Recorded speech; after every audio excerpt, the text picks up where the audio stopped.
আসসালামু আলাইকুম। আমি Mohammad Shoaib, MBBS fourth year, Faridpur medical college. গতানুগতিক মুখস্থ দ্বারার বাইরে গিয়ে বেসিক এবং লজিক ভিত্তিক বায়োলজি ক্লাসে তোমাদের সবাইকে স্বাগতম। আজকে আমি আলোচনা করব এসএসসি বায়োলজি চ্যাপ্টার 4 জীবনী শক্তি বা বায়ো এনার্জেটিক্স এর বেসিক অংশটুকু নিয়ে। জীবনী শক্তি আসলে কি? কোনো জৈব অণুর রাসায়নিক বন্ধনকে ছিন্ন করার মাধ্যমে যে আমরা শক্তি পাই, সেই শক্তিকে বলা হয় জীবনী শক্তি বা জৈব শক্তি। এখন এই জৈব অণুর কোন রাসায়নিক বন্ধনকে ছিন্ন করে আমরা এনার্জি পাবো, সেটা যদি বুঝতে চাও তাহলে তোমাকে আগে জানতে হবে অ্যাডেনিন, অ্যাডেনোসিন, এএমপি, এডিপি এবং এটিপির স্ট্রাকচারটা আসলে কী। সো আজকে আমরা আমাদের ক্লাস শুরু করব অ্যাডেনিন থেকে।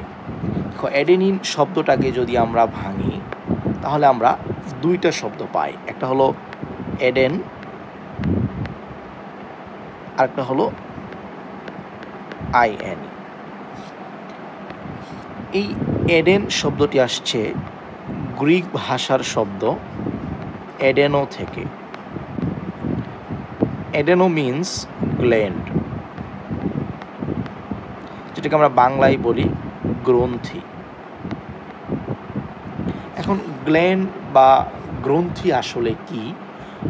যদি একগুচ্ছ কোষ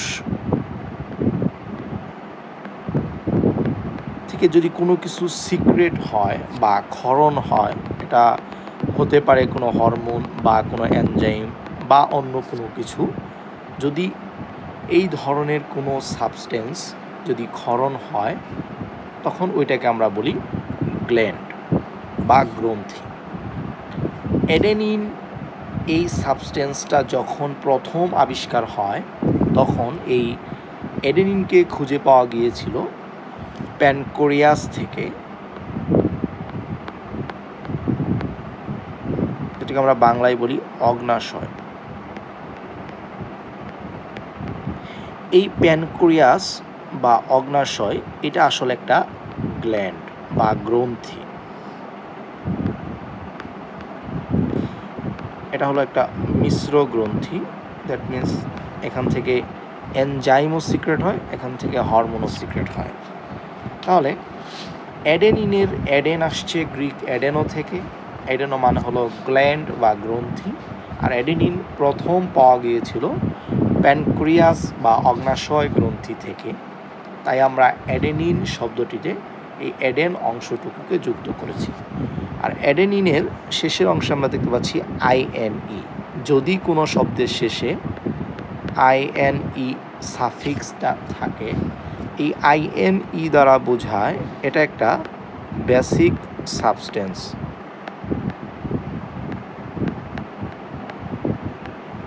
বেসিক মানে হলো ক্ষারক। তাহলে যদি বায়োলজিতে কোনো শব্দের শেষে থাকে আইএনই, তাহলে আমরা বুঝবো এই আইএনই দ্বারা বোঝাচ্ছে এটা একটা ক্ষারক। তাহলে আমরা যদি আইএনই এবং অ্যাডেন দুই শব্দের বিশ্লেষণকে একসাথে করি তাহলে আমাদের অ্যাডেনিনের অর্থ কি হচ্ছে, যে অ্যাডেনিনের শব্দের শেষে আছে আইএনই, তার মানে এটি একটি ক্ষারক। আর শুরুতে আছে অ্যাডেন। অ্যাডেন আসছে এই কারণে যে এটা প্যানক্রিয়াস বা অগ্নাশয় গ্ল্যান্ড থেকে পাওয়া গেছে, আর এই গ্ল্যান্ডকে আমরা গ্রিক ভাষায় বলি অ্যাডেনো, সেখান থেকে আসছে আমাদের অ্যাডেন। তাহলে এই দুই শব্দ মিলে হলো আমাদের অ্যাডেনিন। তাহলে আমরা যদি অ্যাডেনিনের অর্থ করি তাহলে অ্যাডেনিনের অর্থ হচ্ছে যে বেসিক সাবস্টেন্স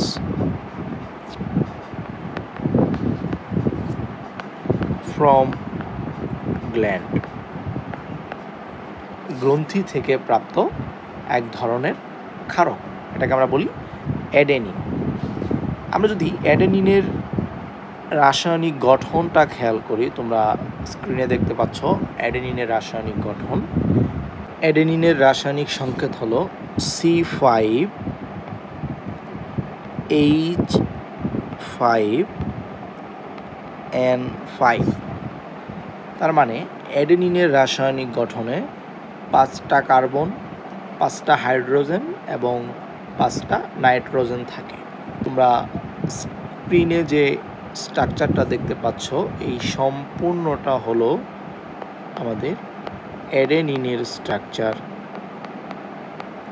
এই অ্যাডেনিনের স্ট্রাকচারে কার্বন এবং হাইড্রোজেনের সাথে থাকে নাইট্রোজেন। এই যে এখানে একটা নাইট্রোজেন, এখানে নাইট্রোজেন, এখানে এবং এখানে নাইট্রোজেন। যেহেতু অ্যাডেনিনের রাসায়নিক গঠনে কার্বন এবং হাইড্রোজেনের সাথে নাইট্রোজেন থাকে, তাই আমরা অ্যাডেনিনকে বলি নাইট্রোজেনাস বেস।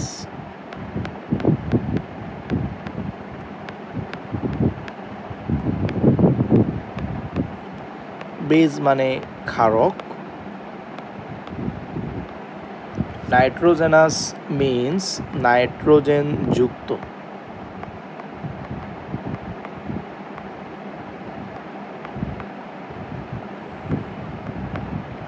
তাহলে অ্যাডেনিন বেস বলতেছি এই কারণে, কারণ শেষে আছে আইএনই, আর যেহেতু রাসায়নিক গঠনে আছে নাইট্রোজেন, তাই আমরা বলতেছি নাইট্রোজেন যুক্ত ক্ষারক, বা এটাকে আমরা বলি নাইট্রোজেন বেস।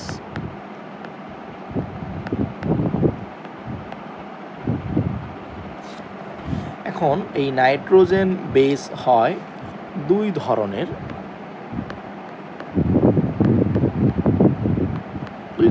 হয় প্রথমত হয় পিউরিন,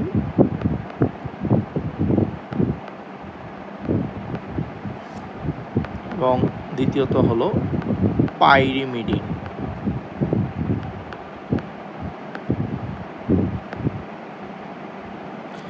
এখন নাইট্রোজেন বেস, কোন ধরনের নাইট্রোজেন বেসকে আমরা বলবো পিউরিন, এবং কোন ধরনের নাইট্রোজেন বেসকে আমরা বলবো পাইরিমিডিন। যাদের রাসায়নিক গঠনে আমরা দুইটা রিং দেখতে পাবো তাদেরকে বলা হয় পিউরিন, এবং যাদের রাসায়নিক গঠনে একটা রিং থাকে তাদেরকে বলা হয় পাইরিমিডিন। তোমরা যদি ভালো করে অ্যাডেনিনের রাসায়নিক গঠনটার দিকে খেয়াল করো, তোমরা দেখতে পাবে এখানে দুইটা রিং আছে। যেমন এই যে এইটা একটা রিং, এইটা একটা রিং। তাহলে পিউরিন আমরা তাদেরকেই বলবো যাদের গঠনে থাকবে ডাবল রিং,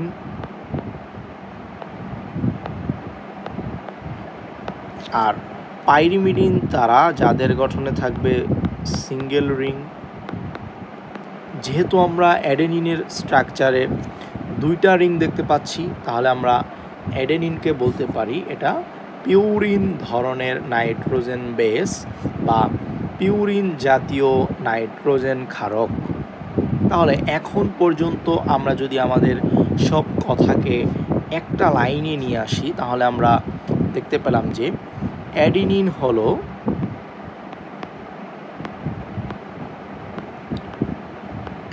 হলো পিউরিন জাতীয়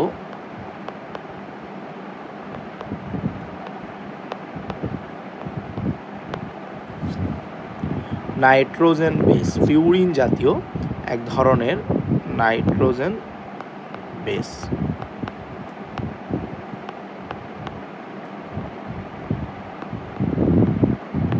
বা ক্ষারক। এখন আমরা আলোচনা করব অ্যাডিনোসিন নিয়ে। অ্যাডিনোসিন হলো অ্যাডিনিন প্লাস রাইবোজ। আমরা অ্যাডিনিন নিয়ে আলোচনা করেছি, এখন আমরা দেখব যে রাইবোজ এই জিনিসটা আসলে কি। রাইবোজ এই শব্দের শেষে আমরা দেখতে পাচ্ছি OSE। যদি কোনো শব্দের শেষে থাকে OSE, এটি দ্বারা বোঝায় এটি একটি কার্বোহাইড্রেট বা শর্করা। OSE দ্বারা বোঝায় কার্বোহাইড্রেট বা শর্করা। যেহেতু রাইবোজ এই শব্দটার শেষে আছে OSE, তার মানে রাইবোজ এক ধরনের কার্বোহাইড্রেট বা শর্করা, এবং এটা হলো মূলত 5 কার্বনের একটা শর্করা, যেটাকে আমরা বলি পেন্টোজ সুগার।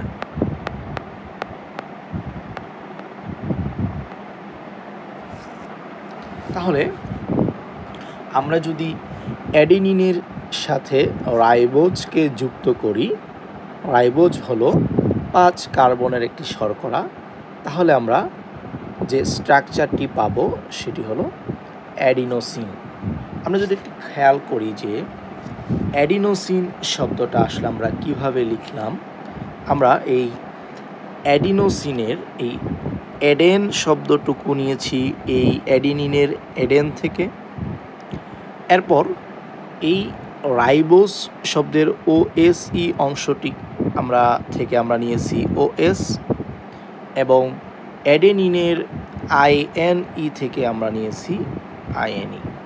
তাহলে আমরা যদি একসাথে করে লিখি, তাহলে অ্যাডেনিনের এডেন,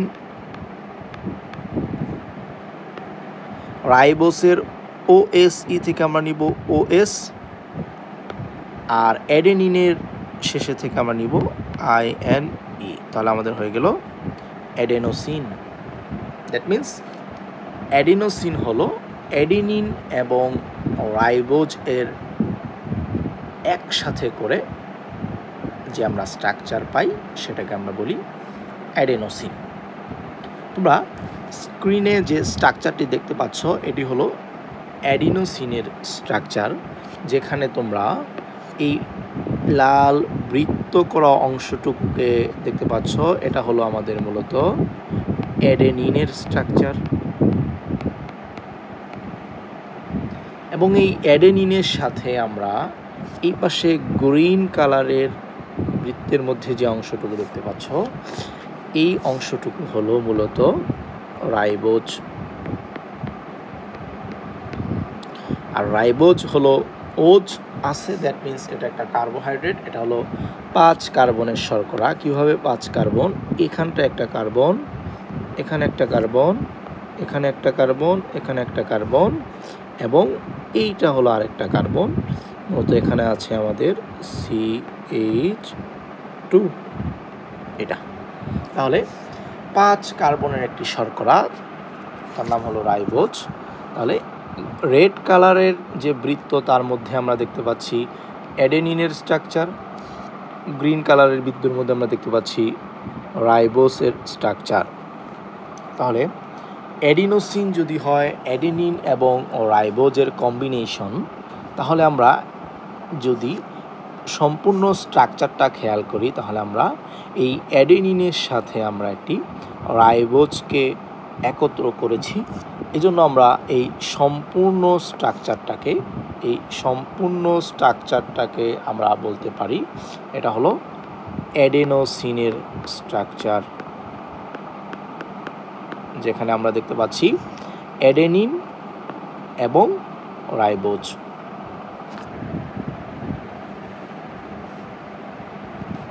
তাহলে আমরা অ্যাডেনিনের স্ট্রাকচার শিখে ফেললাম এবং আমরা অ্যাডিনোসিনের স্ট্রাকচারও শিখে ফেললাম। তাহলে এখন আমরা শিখব AMP বা অ্যাডিনোসিন মনোফসফেট, ADP বা অ্যাডিনোসিন ডাইফসফেট, ATP বা অ্যাডিনোসিন ট্রাইফসফেট এর স্ট্রাকচার আসলে কেমন সেটা এখন আমরা শিখব। তাহলে শুরুতেই আমরা 3টি শব্দ শিখব। প্রথমত শব্দ হলো মনো। মনো মিন্স সিঙ্গেল বা এক। ডাই মিন্স ডাবল বা 2। Try means 3। তাহলে মনো মানে 1, ডাই মানে 2, ট্রাই মানে 3। এখন আমরা দেখব AMP, যার পূর্ণরূপ হলো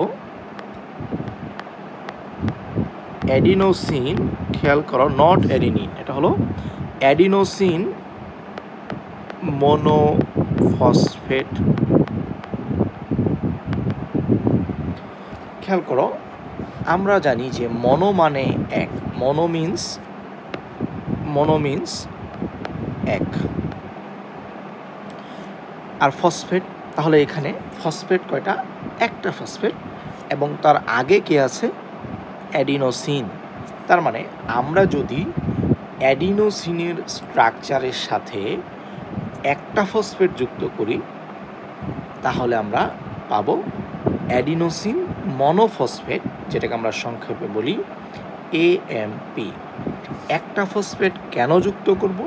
কারণ এটা হলো মনোফসফেট, আর মনো মানে হলো এক। তাহলে তোমরা স্ক্রিনে খেয়াল করো যে এখানে আমাদের যে স্ট্রাকচারটা তোমরা দেখতে পাচ্ছ, আমাদের এই অংশটুকু হলো আমাদের অ্যাডেনিন, আর এই অংশটুকু হলো আমাদের রাইবোজ।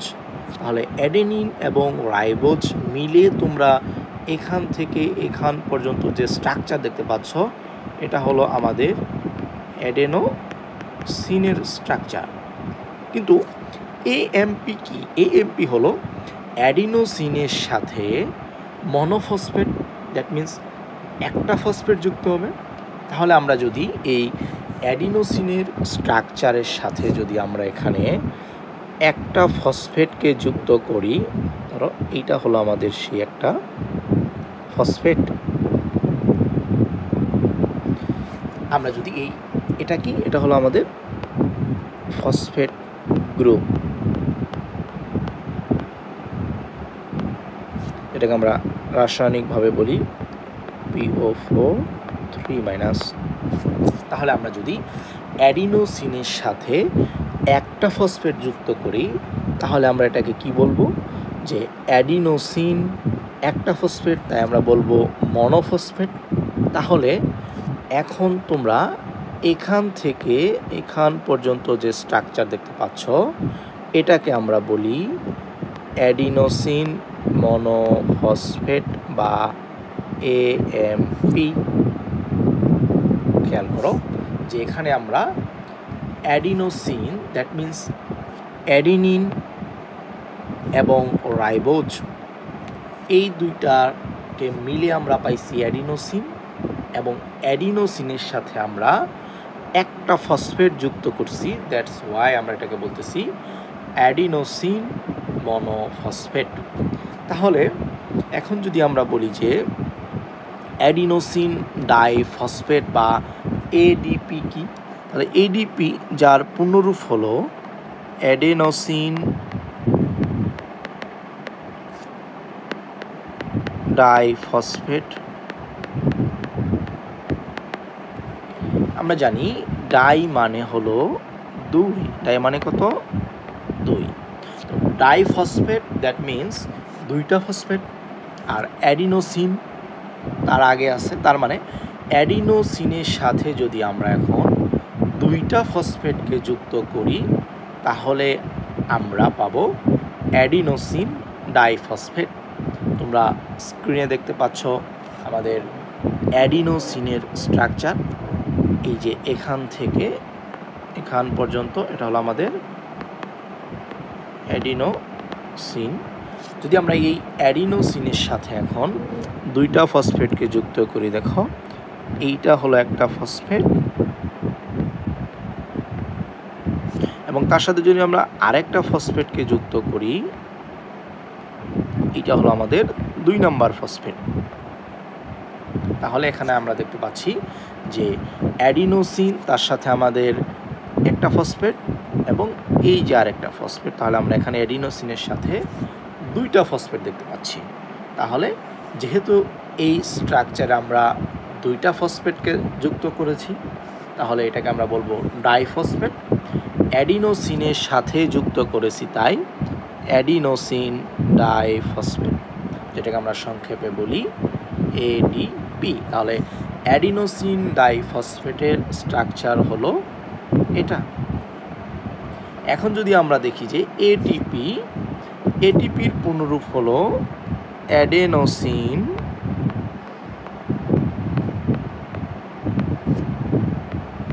ট্রাইফসফেট।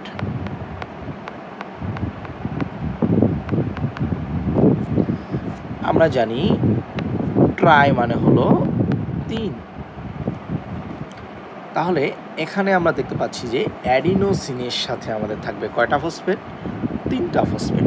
যদি অ্যাডিনোসিনের সাথে আমরা 3টা ফসফেটকে যুক্ত করি তাহলে আমরা যে স্ট্রাকচার পাবো সেটাকে আমরা বলি এটিপি।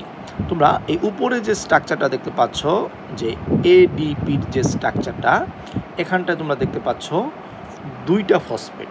যদি আমরা এই স্ট্রাকচারের সাথে যদি আমরা দেখো আরেকটা ফসফেটকে যুক্ত করি, এই যে আমাদের নীল কালার দিয়ে আমরা যে ফসফেটকে যুক্ত করলাম, এটা হলো আমাদের 3 নাম্বার ফসফেট। এটা হলো আমাদের কয় নাম্বার ফসফেট? 3 number phosphate. তাহলে আমরা যদি এখন এই স্ট্রাকচারটার দিকে খেয়াল করি তাহলে আমরা দেখতে পাবো এখান থেকে এখান পর্যন্ত হলো অ্যাডেনিন, এখান থেকে এখান পর্যন্ত হলো আমাদের রাইবোজ। অ্যাডেনিন এবং রাইবোজ মিলে হলো আমাদের অ্যাডেনোসিন। দ্যাট মিন্স এখান থেকে শুরু করে এখান পর্যন্ত হলো আমাদের অ্যাডেনোসিন।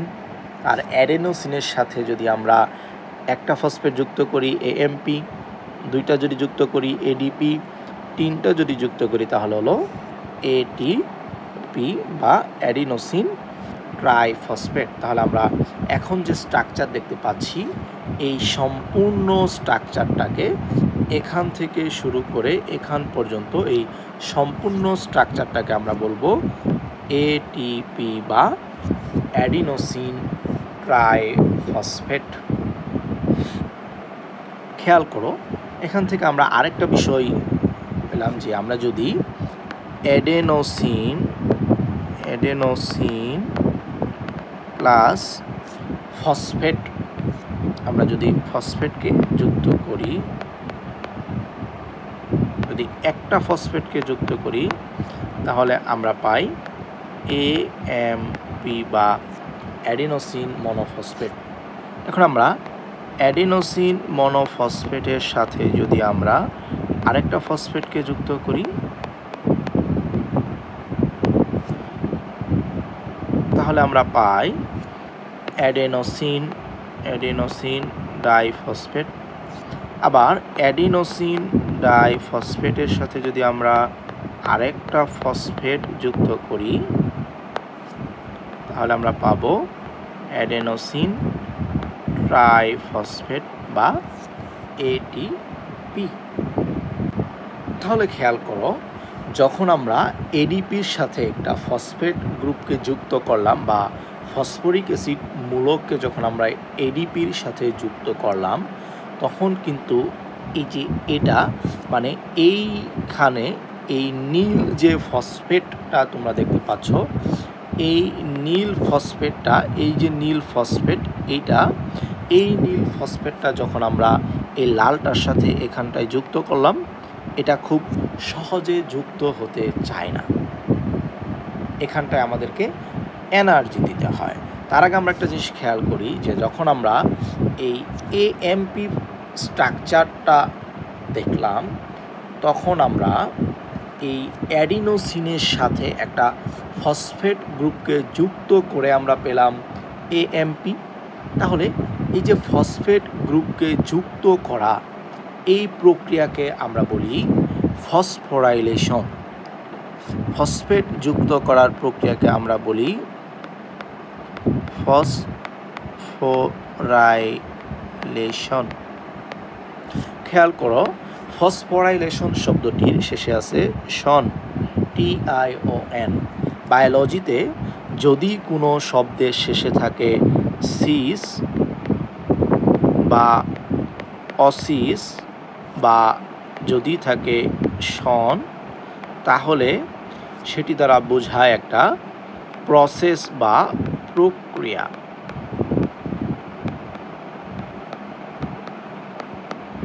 যেহেতু ফসফোরাইলেশন শব্দের শেষে আছে শন তার মানে এটা একটা প্রক্রিয়া। এখন কিসের কিসের প্রক্রিয়া? আমরা যদি শুরুর দিকে তাকাই তাহলে আমরা দেখতে পাচ্ছি ফসফোরাইল। ফসফোরাইল মিন্স ফসফেট গ্রুপ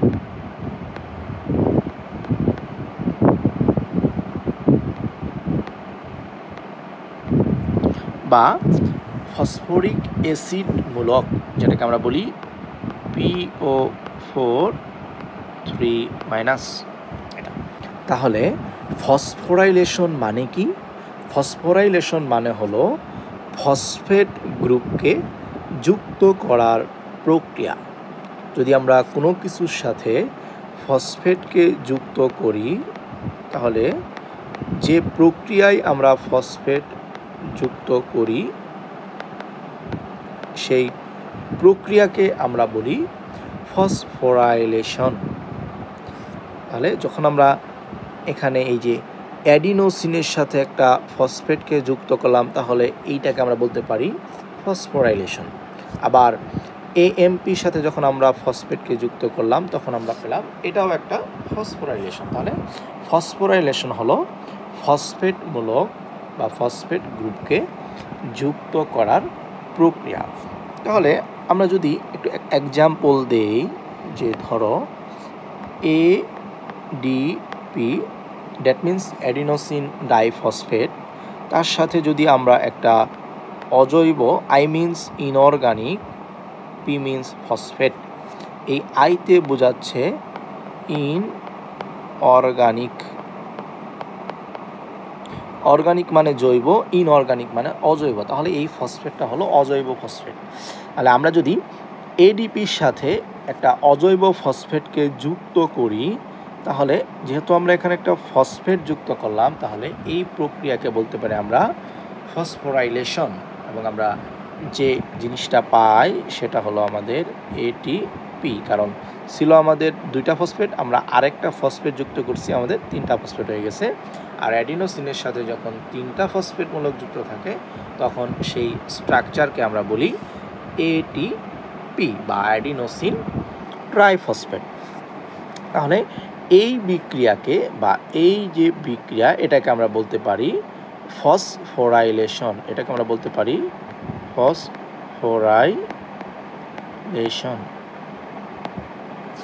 এটা এখন আমাদের আরেকটা প্রক্রিয়া আছে, ওইটাকে আমরা বলি ডিফসফোরাইলেশন।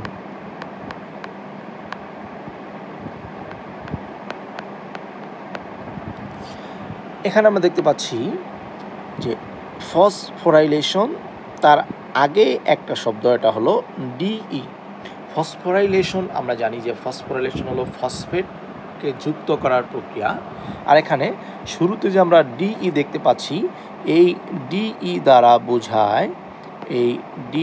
দ্বারা বোঝায় বাদ দেয়া বা অপসারণ করা।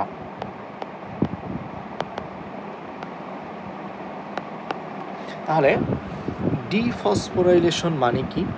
ফসফোরাইলেশন মানে যদি হয় ফসফেটকে যুক্ত করার প্রক্রিয়া, যদি তার আগে ডিই শব্দটা যুক্ত হয় তাহলে হয় ডিফসফোরাইলেশন। তার মানে ডিফসফোরাইলেশন হলো ফসফেটকে বাদ দেওয়ার প্রক্রিয়া। দেখো যে যদি আমরা এই ATP, that means adenosine triphosphate থেকে আমরা একটা অজৈব ফসফেটকে বাদ দেই তাহলে আমরা পাবো এডিপি। আমাদের ছিল 3টা ফসফেট, আমরা একটা ফসফেটকে বাদ দিলাম তাহলে আমরা পাইলাম যে এডিপি বা অ্যাডিনোসিন ডাইফসফেট। এখানটায় আছে আমাদের 2টা ফসফেট। তাহলে উপরের এই বিক্রিয়ায় আমরা ফসফেটকে যুক্ত করলাম, তাই আমরা এটাকে বলি ফসফোরাইলেশন। নিচের এই বিক্রিয়ায় আমরা ফসফেটকে বাদ দিলাম, তাই আমরা এটাকে বলতেছি ডিফসফোরাইলেশন। তাহলে আমরা এটাকে বলতে পারি ডিফসফোরাইলেশন।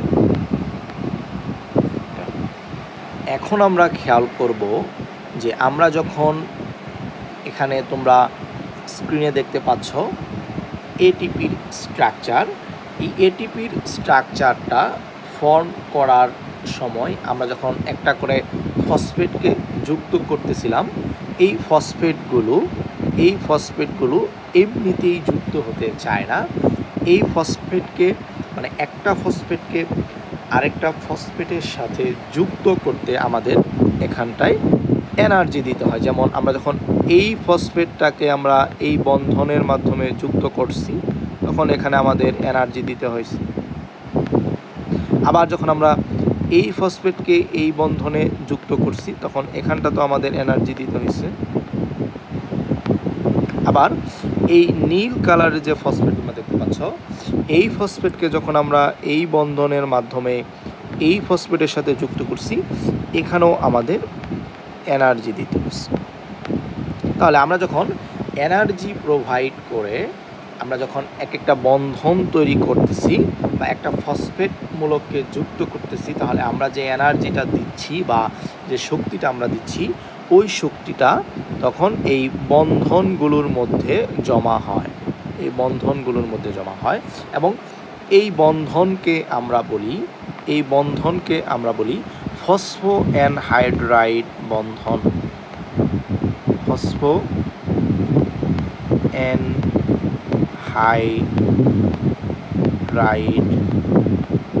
বন্ধন। তাহলে আমরা এই ফসফো অ্যানহাইড্রাইড বন্ধন এর মধ্যে আমরা শক্তিকে স্টোর করে একটা ফসফেটকে আরেকটা ফসফেটের সাথে বাইন্ড করাচ্ছি। তাহলে যদি একটা ফসফেটের সাথে আরেকটা ফসফেট যুক্ত করতে আমাকে এনার্জি দিতে হয় এবং ওই এনার্জি বা শক্তিটা বন্ধনের মধ্যে স্টোর করে, তাহলে যখন আমরা ওই বন্ধনকে ভাঙব বা একটা ফসফেট থেকে যখন আমরা আরেকটা ফসফেটকে সরিয়ে নিব, তখন ওই বন্ধনটা ভেঙে যাবে। তাহলে ওই বন্ধনের মধ্যে জমা থাকা শক্তিগুলোও তখন বেরিয়ে আসবে। তাহলে এই শক্তিটা কোন শক্তি? ওই আমরা যে শক্তিটা স্টোর করছিলাম, ওই শক্তিটা এখন আবার শক্তি হিসেবে বের হয়ে আসে। তাহলে যদি তুমি চিন্তা করো যে যখন এই এডিপির সাথে তুমি একটি ফসফেটকে যুক্ত করেছ, তখন মূলত তোমাকে এখানে দিতে হয়েছে কি, এখানে তোমাকে প্রোভাইড করতে হয়েছে যে এনার্জি। তারপর হয়েছে সেটা এটিপি। তার মানে এখন ওই ফসফেট এর সাথে ফসফেট যে ফসফো অ্যানহাইড্রাইড বন্ধনের মাধ্যমে তুমি যুক্ত করলে, সেই বন্ধনের মধ্যে শক্তি আছে। সেই এটিপি থেকে যখন তুমি আবার একটা ফসফেটকে তুমি সরিয়ে নিবা, তার মানে ওই দুইটা ফসফেটের মাঝখানে এই দুইটা ফসফেট এবং এই ফসফেটের মাঝখানের এই বন্ধন ফসফো অ্যানহাইড্রাইড বন্ধনকে যখন তুমি ভেঙে দিবা, মানে তুমি এই নীল ফসফেটটাকে এখান থেকে সরিয়ে নিবা, তাহলে তার স্ট্রাকচারে থাকবে দুইটা ফসফেট। তার মানে তুমি এটিপি থেকে একটা ফসফেটকে সরিয়ে নিয়ে তখন তুমি পেয়ে গেলা এডিপি। তাহলে ওই যে ফসফো অ্যানহাইড্রাইড বন্ধনটাকে তুমি ভেঙে দিলা, যে বন্ধনের মধ্যে এটিপি তৈরির সময় তুমি শক্তি স্টোর করছো, ওই শক্তিটা এখন এই বন্ধন থেকে রিলিজ হবে। এখান থেকে এখন সেই এনার্জিটা বের হয়ে আসবে।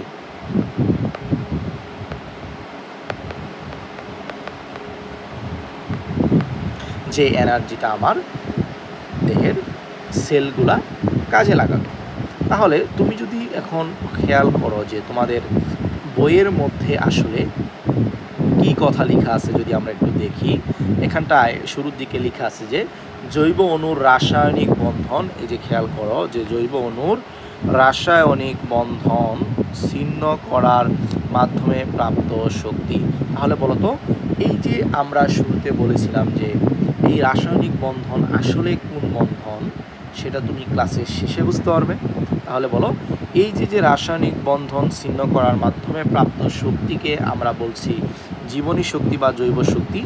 এই রাসায়নিক বন্ধনটা হলো আসলে এই যে এখানে ফসফো অ্যানহাইড্রাইড বন্ধন বা এই বন্ধনগুলো, এই বন্ধন আমরা বলি ফসফো অ্যানহাইড্রাইড বন্ধন। এই বন্ধনগুলোকে যদি আমরা ছিন্ন করি তাহলে আমরা এনার্জি পাই। ওই এনার্জিকে আমরা বলি জীবনী শক্তি বা বায়ো এনার্জি। দেখো তারপরে এখানে লেখা আছে যে ডিএনএ এবং আরএনএর গাঠনিক উপাদানগুলোর একটি হলো অ্যাডেনিন। এটি একটি নাইট্রোজেন বেস। খেয়াল করো, আমরা শুরুতে আলোচনা করেছি যে এটি বেস কারণ তার শেষে আছে আইনি, নাইট্রোজেন বেস তার কারণ তার গঠনে আছে নাইট্রোজেন। তাহলে আমরা দেখতে পেলাম যে অ্যাডেনিন হলো একটি নাইট্রোজেন বেস। এর সাথে যদি আমরা 5 কার্বন বিশিষ্ট রাইবোজ সুগারকে আমরা যুক্ত করি তখন আমরা পাই অ্যাডিনোসিন। আর অ্যাডিনোসিন অণুর সাথে পর্যায়ক্রমে একটি যদি ফসফেট বা ফসফরিক অ্যাসিড গ্রুপকে আমরা যদি যুক্ত করি তাহলে একটি ফসফেট বা ফসফরিক অ্যাসিড গ্রুপ যুক্ত করলে আমরা পাবো অ্যাডিনোসিন মনোফসফেট বা এএমপি। যদি আমরা দুটি ফসফেটকে যুক্ত করি তাহলে আমরা পাবো ডাইফসফেট বা এডিপি। যদি আমরা 3টি ফসফেটকে যুক্ত করি তাহলে আমরা পাবো অ্যাডিনোসিন ট্রাইফসফেট বা এটিপি। এভাবে ফসফেট যুক্ত করতে বাইরে থেকে কি দিতে হয়? শক্তি দিতে হয়। এইভাবে শক্তি দিয়ে ফসফেট গ্রুপকে যুক্ত করার যে বিক্রিয়া বা যে প্রক্রিয়া তার নাম হলো কি? ফসফোরাইলেশন। আবার এর বিপরীত প্রক্রিয়ায় যখন তুমি ফসফেট গ্রুপটাকে বিচ্ছিন্ন করবা, মানে তুমি ফসফো অ্যানহাইড্রাইড বন্ধনটাকে ভেঙে দিবা, তখন কিন্তু ওই বন্ধনে জমে থাকা শক্তিটা বের হয়ে আসবে এবং ওই যে আমরা ফসফেট গ্রুপকে সরিয়ে দিলাম, বাদ দিয়ে দিলাম বা ডি করে দিলাম, ওইটাকে আমরা বলি ডিফসফোরাইলেশন। সেটাকে আমরা বলি ডিফসফোরাইলেশন। উল্লেখ্য যে প্রতি মোল এটিপি অণুর প্রান্তীয় ফসফেট গ্রুপে 7.3 কিলোক্যালরি বা প্রায় 30.55 কিলোজোল শক্তি জমা থাকতে পারে। তাহলে উপরের এই যে চিত্রটা তোমরা দেখতে পাচ্ছ এটা হলো এটিপি এডিপি সাইকেল, যেটা আমরা অলরেডি আলোচনা করেছি। এখন তোমরা যদি একটু খেয়াল করো যে তোমাদের বইয়ের মধ্যে এই চিত্রটা দিয়ে আসলে কি বোঝাচ্ছে।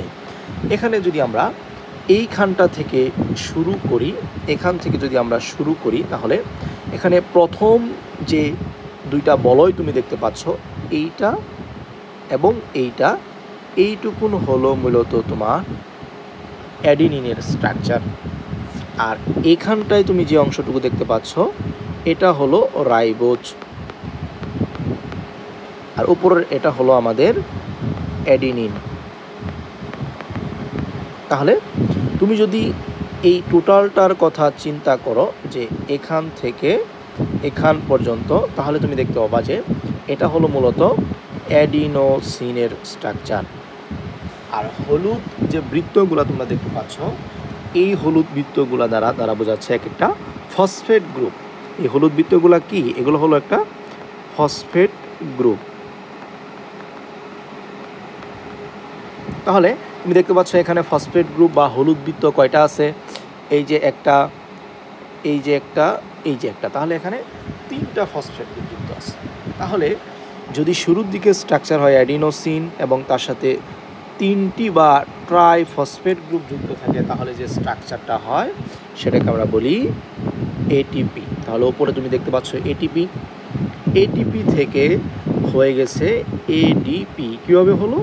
এখানে আমরা একটা ইনঅর্গানিক ফসফেটকে আমরা কি দিছি? বাদ দিয়েছি। তাহলে এইখানে আমাদের একটা ফসফেট বাদ পড়লো, তাহলে আমরা নিচের দিকে আমরা দেখতে পাচ্ছি যে একটা 2টা ফসফেট, আমাদের 3 নাম্বার ফসফেটটাকে আমরা বের করেছি। তাহলে এইখানে যে প্রক্রিয়াটা ঘটলো এটাকে আমরা বলি ডিফসফোরাইলেশন। এখন আমরা দেখতে পাচ্ছি যে এখানে ডাইফসফেট মানে 2টা ফসফেট, আর এখানে আমরা দেখতে পাচ্ছি অ্যাডিনোসিন। তাহলে এটা হলো অ্যাডিনোসিন ডাইফসফেট, যেটাকে আমরা বলি এডিপি। এখন এই এডিপির সাথে আমরা এখানটায় আমরা আরেকটা ইনঅর্গানিক ফসফেটকে যুক্ত করলাম। তাহলে আমরা এখানে ঘুরে এসে আবার ফসফেট পেলাম 3টা।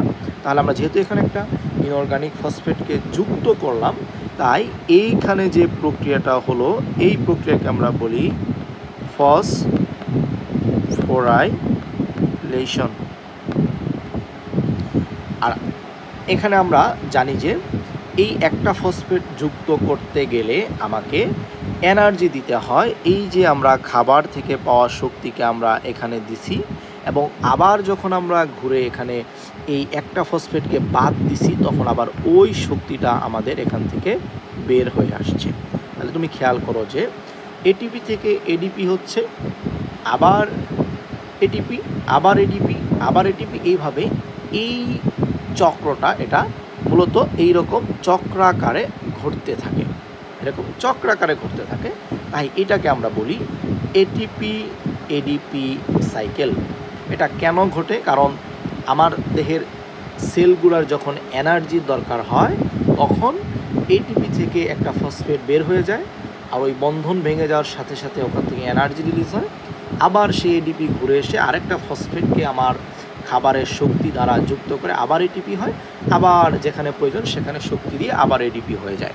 তাহলে দেখো যে অ্যাডিনোসিন ডাইফসফেটের সাথে ফসফেট গ্রুপযুক্ত অ্যাডিনোসিন ট্রাইফসফেট গঠিত হতে ঠিক যতখানি শক্তি আমার বাইরে থেকে সরবরাহ করা প্রয়োজন, এটিপি ভেঙে যখন এডিপি ও ফসফেট উৎপাদন করে তখন প্রায় ততখানি শক্তি কিন্তু নির্গত হয়।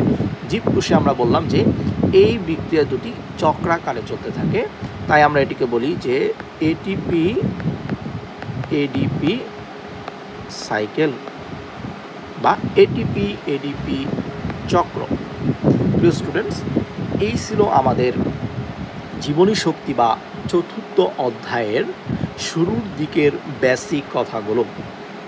আশা করি এই অংশটুকু তোমার এখন ক্লিয়ার হয়ে গেছে।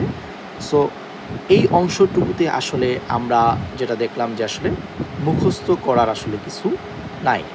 সো গতানুগতিক মুখস্থ করার বাইরে গিয়ে তুমি বায়োলজিকে শিখবে বেসিক দিয়ে, বায়োলজিকে শিখবে লজিক দিয়ে, কারণ বায়োলজি সায়েন্সের বাইরের কিছু না। এটাকে আসলে মুখস্থ করে কেন শিখতে হবে, বরং এটা কিন্তু মুখস্থ শক্তির বাইরে গিয়েও বেসিক জেনে শেখা যায়, লজিকটা ফিল করা যায়, কারণ বায়োলজি ইজ বায়োলজিক। তোমরা যারা শুরু থেকে শেষ পর্যন্ত ক্লাসটি ধৈর্য সহকারে কমপ্লিট করেছো, তোমাদের সকলের জন্য শুভকামনা এবং সবাইকে ধন্যবাদ জানিয়ে আমি আজকের ক্লাসটি শেষ করছি।